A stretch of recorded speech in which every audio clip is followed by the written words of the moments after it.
আসসালামু আলাইকুম সুপ্রিয় দর্শক, আমি সাথে আছি মোহাম্মদ ইব্রাহিম খলিল সুমন। দিনাজপুরের বিরল সীমান্ত থেকে এক বাংলাদেশিকে ধরে নিয়ে যায় ভারতের বিএসএফ, কিন্তু তারপরেই বাংলাদেশের ভিতরে ঢুকে পড়া ভারতের এক কৃষককে বিজিবির কাছে হস্তান্তর করে স্থানীয়রা। পরবর্তীতে পতাকা বৈঠকের মাধ্যমে দুই দেশের নাগরিককে পরস্পরের কাছে হস্তান্তর করে বিজিবি ও বিএসএফ, ঠিক যেন ইট মারলে পাটকেল খেতে হবে। বাংলাদেশের ভিতর থেকে বাংলাদেশিকে ধরে নিয়ে যাওয়ায় বিএসএফকে কঠোরভাবে সতর্ক করেছে বিজিবি। এদিকে ভারতের ৭৬তম প্রজাতন্ত্র দিবস উদযাপনের আগে উচ্চতর নিরাপত্তা নিশ্চিত করতে ভারত বাংলাদেশ সীমান্তে ১০ দিনের অবস অ্যালার্ট জারি করেছে ভারত।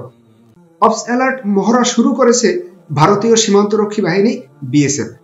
ভারতের উত্তর পূর্বাঞ্চলীয় কয়েকটি রাজ্য এবং পশ্চিমবঙ্গ মিলিয়ে ভারতের সঙ্গে বাংলাদেশের মোট ৪,০৯৬ কিলোমিটার সীমান্ত রয়েছে। সীমান্তের দায়িত্বে থাকা সবগুলো বর্ডার আউটপোস্টকে সতর্ক করা হয়েছে। নির্দেশনায় বলা হয়েছে ২৩শে জানুয়ারি থেকে আগামী ৩১শে জানুয়ারি পর্যন্ত বিএসএফকে অত্যন্ত সতর্ক থাকতে হবে। এই নির্দেশনাকে বিএসএফ এর পরিভাষায় নাম দেওয়া হয়েছে অবস অ্যালার্ট।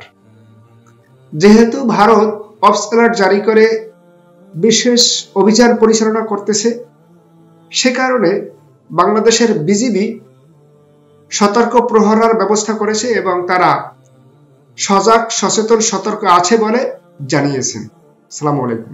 সুপ্রিয় দর্শক, আমার এই ভিডিওর বিষয়ে আপনাদের যদি কোনো মন্তব্য থাকে, আপনারা মন্তব্য করুন, আলোচনা করুন, সমালোচনা করুন।